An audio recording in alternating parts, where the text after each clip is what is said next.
In a quiet little town nestled between cobblestone streets and blooming flower boxes lived a girl named Mira. Her world was a warm, fragrant bubble of flour, sugar, and yeast. From dawn till dusk, she kneaded dough, frosted cakes, and filled her small bakery with the sweet scent of creation. The townspeople loved her pastries, her warm smile, and the cozy corner she had built. But inside, Mira felt anything but cozy. She felt trapped. While the aroma of her fresh bread filled the air, a sense of stagnation filled her heart. She'd scrolled through her phone, seeing ghosts of her past life. Friends climbing corporate ladders in gleaming city skyscrapers. Others posting sun-kissed photos from exotic beaches, their backpacks filled with adventures she could only dream of. They were moving, achieving, living.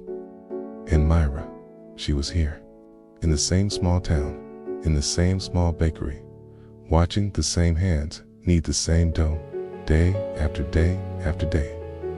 The constant tick-tock of the old grandfather clock in her shop wasn't a comforting rhythm. It was a taunt.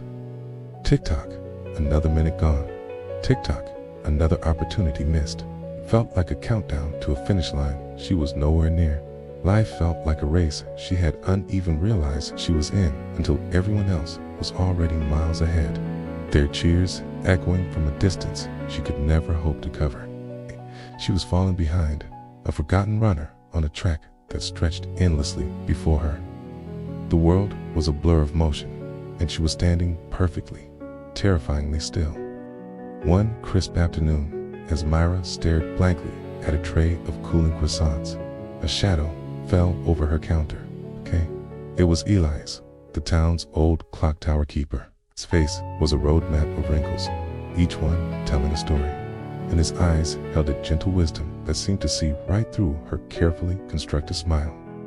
He'd been watching her for weeks, noticing the light in her eyes dim a little more each day. "What troubles you, child?" he asked, his voice as soft and comforting as a well-worn blanket. His question was so direct, so kind, that the walls Mira had built around her heart began to crumble. The polite, "I'm fine," she usually offered got stuck in her throat. A tear she didn't know she was holding back slipped down her cheek, tracing a path through a smudge of flour. "I feel like I'm late," she confessed, the words tumbling out in a shaky whisper. "Late for everything.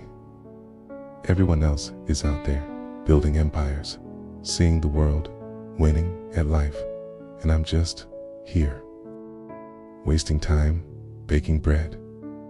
The last two words came out with a bitterness that surprised even her. Elias didn't offer empty platitudes. He didn't say, "You're doing great," or "Be patient." He simply listened, his gaze unwavering. After a moment of shared silence, a gentle smile touched his lips. It wasn't a smile of pity, but of understanding. "It's a clock tower," he said, his voice now imbued with a quiet authority. "Come to the clock tower at sunrise tomorrow. I have something to show you." He didn't explain further. He just gave a small nod, turned, and walked away, leaving Mira standing amidst the sweet scent of her life's work, a seed of curiosity planted in her worried mind.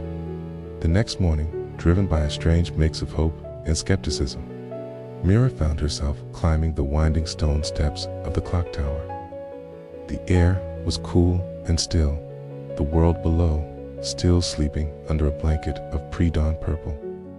She reached the top just as Elias was opening the heavy wooden door to the clock room. Inside, it was a breathtaking world of gears, cogs, and pendulums. It was a symphony of metal, a mechanical heart beating in perfect, intricate time. Elias led her to a small, dusty workbench in the corner, where a collection of timepieces lay in various states of assembly. There were elegant wristwatches with delicate hands, sturdy pocket watches with ornate casings, and even a tiny, whimsical cuckoo clock. Each clock, Elias began, picking up a simple, unadorned pocket watch, is built for its own purpose. "This one," he said, winding it, "is designed to keep perfect, precise time down to the last second. It's for a train conductor who cannot afford to be a moment late." He then pointed to a beautiful, jeweled hourglass on the shelf. And this one, it doesn't measure seconds at all. It measures a specific, gentle passage of time. It's for a scholar who needs an hour of uninterrupted thought. It doesn't care about being on time. It cares about the quality of the time it holds. He gestured around the room at the chaos of clocks. Look around you, Mira. Do you see a single clock trying to be another? Does the grandfather clock resent the stopwatch for its speed? Does the sundial feel inferior to the digital watch on a cloudy day? No. Each one has its own mechanism, its own rhythm, its own purpose. They all tell time, but they do it in their own unique way. He turned to face her, his eyes twinkling in the first rays of sunlight that streamed through the arched window. You look at your friends and see their clocks ticking faster.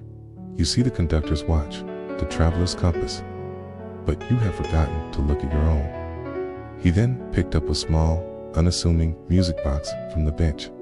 It was shaped like a tiny bakery. He wound the key and a gentle, sweet melody began to play. As it played, a tiny baker figure inside began to knead a tiny loaf of bread. The music wasn't fast or urgent. It was slow, warm, and comforting. It was a melody of patience, of craft, of love. This is your clock, Mira, Elias said softly. It doesn't race. It doesn't compete. Create something beautiful, something that brings warmth and joy to others. Okay? This timing is not about being first. It's about being ready. It's about the slow, deliberate process of turning simple ingredients into nourishment, into comfort, into happiness. Mira stared at the music box, her eyes wide. The gentle melody seemed to wash over her, quieting the frantic tick-tock in her mind. For the first time, she saw her work not as a sign of stagnation, but as a deliberate, meaningful act. The slow rise of the dough, the patient waiting for the oven, the careful decoration of a cake hit wasn't wasted time. It was invested time. As the sun climbed higher, flooding the clockroom with golden light, a profound sense of peace settled over Mira. The world outside was still racing, but it didn't matter anymore. She wasn't late. She wasn't behind.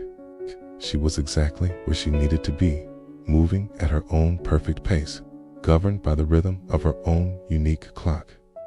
She walked back to her bakery that morning, not with a heavy heart, but with a light step. The smell of baking bread no longer felt like a prison. It smelled like purpose. The grandfather clock in the corner no longer taunted her, seemed to tick a gentle, steady rhythm of support.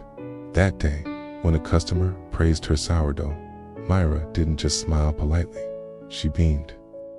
"Thank you," she said, her voice clear and confident. "It takes time, but it's always worth the wait." Because Mira finally understood that some of the best things in life aren't about how fast you get there, but about the love and care you put into the journey.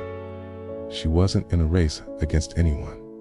She was simply in the process of rising, just like her bread, in her own perfect time. Thank you so much for watching.